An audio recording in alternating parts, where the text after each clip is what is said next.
Hello and welcome to the Metpack Pod, the industry's leading podcast for the global metal packaging market. My name's Alex Fordham and I bring you today our latest podcast with Sherwin-Williams. We interview Jeff Niederst, Global Marketing Director, Beverage Can Coatings at Sherwin-Williams, about the company's activity at Metpack.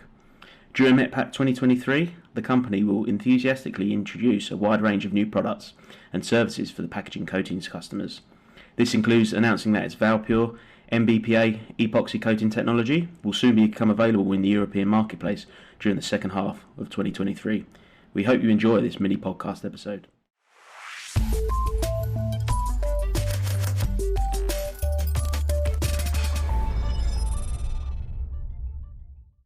Good afternoon, Jeff. Pleasure to see you at Metpack. I know certainly for the industry, it's been a long 6 years. Definitely, everyone is looking forward to getting together again, talking about the exciting developments in the metal packager, and I'm guessing that's no different at Sherwin-Williams. Yes, Alex. First off, thanks for having me. I really look forward to our conversation today. And yes, we share your enthusiasm for Metpack 2023. It has been a long 6 years. We were here in 2017 and actually were fortunate enough to receive the Bronze Innovation Award for our ValPure V70. So we certainly have very fond memories of Metpack 2017 and quite happy that we're all able to get back here in 2023. Absolutely. So I think I'm guessing that the first place to start will be with regards to the show. If you can just go into a little bit more detail about what you guys have got planned. You've got a big booth. I see you're quite close to the metal packaging, which is great. So looking forward to spending a bit more time with you and the team. But if you can just give a brief run through of what you guys have got planned for the show. And then also perhaps just an overview of Sherwin-Williams in a bit more detail for those within the industry who are perhaps not quite as familiar with the brand. Yeah, absolutely, Alex. So just starting from the beginning at Sherwin-Williams, our packaging coatings protect and advance the design of packages for many of the world's best-known brands. So whether their goal is to create a new package design for food, beverage, or household products, or just to meet ever-changing regulatory challenges, you can count on us to deliver and innovate and provide innovative coating solutions. In addition to our products, we also offer a full range of technical expertise and in-plant support to help bring our materials and our customers' packages to life. So we are Sherwin-Williams Packaging Coatings, and we are very passionate, have a very long history about enabling the success of our customers' packages and enabling brand owners.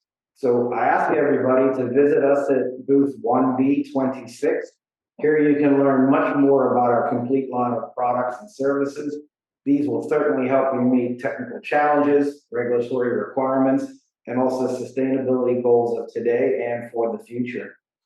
Excellent stuff. In pre-recording, you mentioned about the fact you've got a long service standing with Sherwin-Williams and you're currently in the marketing side, but perhaps if you can give an overview of your background, because it sounds like an interesting journey that you personally have been on. It has been, and it's been quite a rewarding journey, Alex. So I've been with Sherwin-Williams and previously Valspar going on 29 years here in 2023. My current position is Global Marketing Director for Sherwin-Williams Beverage Can and Beverage End Technologies, and I've been in this role for about 4 or 5 years. However, prior to moving into marketing, I actually spent about 25 years on the technology side. So I have pretty long experience and lots of time working on some of the solutions, particularly our ValPure V70. Can you perhaps go into the background behind ValPure as well? Because I know you're one of the founding fathers with regard to that technology. So it sounds like you've come full circle almost, and now it's you're part of the selling process, which must be exciting for you, seeing this innovation come to life. Yeah, absolutely. It is very fulfilling to see what was once an idea in the laboratory come to commercial fruition. But just taking a half step back for a moment, Sherwin-Williams has had a strong history of bringing innovative and patented solutions to the packaging coatings industry. All of our products are highly specified for can interiors, and these are designed to meet food contact regulations and the most stringent pack performance. As you mentioned, during this year's show, we will be showcasing our exciting ValPure V70 non-BPA packaging technology. So just at a high level, ValPure from V70 is Sherwin-Williams non-BPA epoxy coating solution for light metal packaging. And just as a reminder, historically, BPA epoxy coating solutions have been fundamental to the light metal package industry. The ValPure V70 allows us to leverage the positive history of epoxy polymers in this industry and provide it in a non-BPA format. Excellent stuff. So, I mean, with regards to the non-BPA format, I mean, I know this has been a topic on the agenda for many people within the industry over the past few years. Have we moved beyond the whole bisphenol A discussion, or is that still a subject that we have to be mindful of? And just curious to see how the change has been made with regards to non-bisphenol A coatings, and if there is still the debate with regards to consumer mentality, and if it's something that consumers are still mindful of, or has that educational aspect moved beyond the initial discussions that we've previously had? So I think if we look globally, we do continue to see the emerging legislation around alternative technologies to legacy BPA epoxy. Also, our customers have requested and asked of us to develop non-BPA technologies, and we've responded to their demand and now offer a full range of non-BPA solutions for our food, beverage, and household packaging segments. Excellent stuff. And before we get on to some of the key trends that you have with regards to like safety by design, for instance, I'm quite curious to see just your general take on the coatings industry in general at the moment, the relative health of the industry. I mean, if you just look at the metal packaging industry, for instance, I know we've had the last 3 to 5 years has been immense growth, and now I think which something that we'll probably cover this week as well, is that the industry has slowed somewhat in 2023. Perhaps as a case of taking stock because of the growth, the huge growth we've seen can't possibly carry on. So I'm interested to see what brand owners and particularly can makers have to say on that. But from a coatings point of view, I'm interested to see what the last 12 months has brought, but also looking to the future as well. Yeah, that's a great question. So over the last 12 months, we do see several market trends. These are impacting the market, of course, and influencing our customers' buying decisions. I think at the top of the list continues to be emerging materials of concern and/or need of strategies of can makers and brand owners to have these removed from products. For example, this is evidenced by emerging non-PFAS legislation happening in Vermont, as well as the very recent EFSA announcement in Europe, which is recommending reduced exposure to BPA. Overall, we anticipate there to be a continuing and growing emphasis on the elimination of materials of concern. And certainly, we're going to talk in a bit about our safety by design process, but I think this really positions us well to anticipate and provide materials of concern-free options to the packaging coating industry. Excellent stuff. And you mentioned materials of concern. If you can you just add a little bit of context to that for perhaps our listeners who aren't quite as up to speed about the packaging coating sector? Yeah, when we think about materials of concern, it really comes into two categories. One is certainly any emerging legislation. So these are legislations happening, impacting the use of certain raw materials for coatings. And secondarily, there are just brands and can makers who have taken the strategy to also eliminate other materials from the products. So altogether, we look at these as a bundle of materials that customer base and the industry needs to remove, and we have responded in providing a full range of products and solutions to meet those needs. I know sustainability has been a huge topic within the industry. I mean, is that still high on the agenda at Sherwin-Williams, or are we moving past that point onto other issues, or is it still first and foremost one of the essential goals and tools that we as companies within the industry need to focus on? No, I think that the subject of sustainability is gaining a lot of momentum, and we believe that all businesses have a role to play in the transition to a more sustainable economy and more sustainable way of life. At Sherwin-Williams, our contribution is met through steadfast commitment to innovation, product excellence, and sustainable technologies. So as governments around the world seek to achieve ambitious climate targets, it's paramount that the industry drives this transition by mobilizing our innovative capabilities, deep technical expertise, and insight into market dynamics to develop sustainable products. And although we may not always think about the way we package and preserve our food, drinks, and everyday household items, the packaging itself plays a critical role in these products in our daily lives. Absolutely, and perhaps that's an ideal opportunity to go on to a little bit more information about Sherwin-Williams and your sustainability goals. I know in 2021 you set out some ambitious goals and aspirations for your strategy moving forward. So yeah, if you could just provide some more information on that, that'd be fantastic. Absolutely. So just first and foremost, sustainability is not new to Sherwin-Williams. It's certainly reflected in our core values and embedded in our culture and business practices. So we do embrace an enterprise-wide approach, integrating sustainability into our business operations and embedding into our product innovation and delivery process. In 2021, as you mentioned, we did set very ambitious but very meaningful goals and aspirations and enhanced our strategy with a strong focus on 3 pillars. 1, environmental footprint, 2, product blueprint, and 3, social impact. And these 3 pillars sit on a foundation of governance and ethics designed to ensure broad engagement and appropriate oversight for sustainability initiatives throughout the company.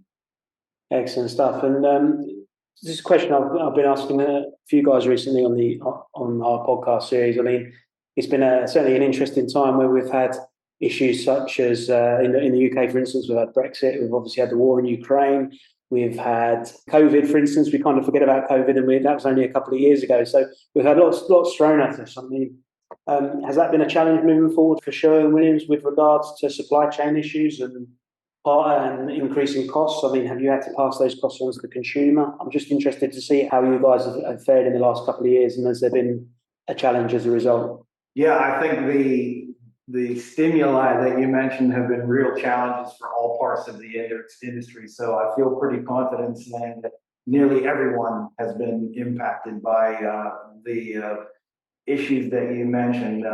We do anticipate that some of that is going to continue. We certainly have had to rally internally to respond and keep our customers moving. And we are confident that we will, as an industry, be able to pull through this. And fundamentally, we believe very strongly in, for instance, the aluminum can as a package. I think it has a great story in terms of efficiency, in terms of product protection, as well as recyclability and sustainability. So we're very confident to see the continued growth of aluminum cans in the marketplace. Just reading your press release here as well, you mentioned about by 2030 trying to reduce absolute scope 1 and 2 greenhouse emissions by 30%. From an outsider looking in, by no means an expert within the can and coating sector, is this an ambitious goal, and do you guys think this is achievable? It is ambitious, and I think it reflects the level of seriousness at which we are approaching sustainability. Year after year, we will continue to challenge ourselves to optimize our processes, institute new programs, and retrofit existing facilities to reduce our environmental footprint. We do apply a continuous improvement approach to reducing our carbon emissions, energy use, and waste generation, all while expanding our sourcing of renewable energy and recycling methods. We certainly do recognize that while change does take time, our gradual improvements will help us realize our objectives, and we believe we can make a lasting impact across our global operations. Excellent stuff. And I mean, certainly the ValPure V70, what's the feedback been from your customers, essentially? Has it been overly positive with these new innovations? And just the general feedback would be interested. I know you've won a bronze award during Metpack 2017, so we're 6 years on. So I'm guessing you've had some feedback and you've managed to tweak things as a result. So just, be interested to hear the feedback you've received from your customers and what you're putting into play now. Yeah, thanks for that. So if we just take a half step backwards here, so ValPure V70, like legacy BPA epoxy formulations, can also be formulated for both water and solvent-based applications. So we do have ValPure V70 coating solutions for all packaging end uses. What we have seen is that these products provide corrosion resistance, flavor preservation, and brand protection while maintaining the integrity of both the can and the filling goods. As you mentioned, ValPure V70 has been fully commercial since 2017 and already has a great track record for many new beverages found in cans, from water to wine, seltzers to ready-to-drink teas and coffees, and of course, beer and carbonated soft drinks. ValPure V70 has been successfully used to coat tens of billions of cans to this stage. We're excited this year to announce here at Metpack that Sherwin will be launching production of ValPure V70 at 2 of our plants in Europe. And we're doing this to meet the increasing global demand for the product line. So we'll be adding reactors in our Tournai, France and Deeside, UK facilities. And these will allow us to substantially increase V70 capacity for support of the European market. And Jeff, yeah, it's been a pleasure to have an interesting conversation here. I know just want to finalise things with regards to Metpack, and an interesting statement that you said to me earlier about the most important asset of your business is the people. So I'm guessing that's really the people within your organisation are going to be front and centre this week. You're exactly right. As I've mentioned, our booth will be fully staffed. As a reminder, we'll be at booth number 1B26. Here, our folks will be fully prepared to introduce and discuss a wide range of existing new packaging coating technologies, all developed using our safety by design approach. Fundamentally, Sherwin-Williams is dedicated to ensuring regulatory compliance of all of our coatings, whether it's a newly developed product or an existing product. Our safety by design process, which was introduced in 2014, is our product development protocol. So this innovative approach to product development was modeled after preclinical pharmaceutical evaluation, which focuses on the early screening of materials for regulatory and environmental compliance to develop innovative solutions for the packaging coating industry. So this process involves a lot of upfront work, but in the end ensures that products that are developed are able to stand up to scientific rigor over the long term. We fully expect that products that we develop using our safety by design process will address current and emerging regulations and will have a longer lifetime in the marketplace. We believe that we have the most knowledgeable and most experienced experts in the packaging industry, and everyone will be fully engaged in understanding your current challenges and helping to propose viable solutions. I'm certain that you'll find that we are the most uniquely experienced in the packaging coatings industry and help you solve the most complex challenges. That's excellent stuff. And for those who wish to visit Sherwin-Williams' booth, you'll find that in Hall 1B26. And no, it's been a pleasure to catch up with you, Jeff, and all the best for the show. And I hope things go well. Thank you very much, Alex. And it's been a real pleasure spending some time with you.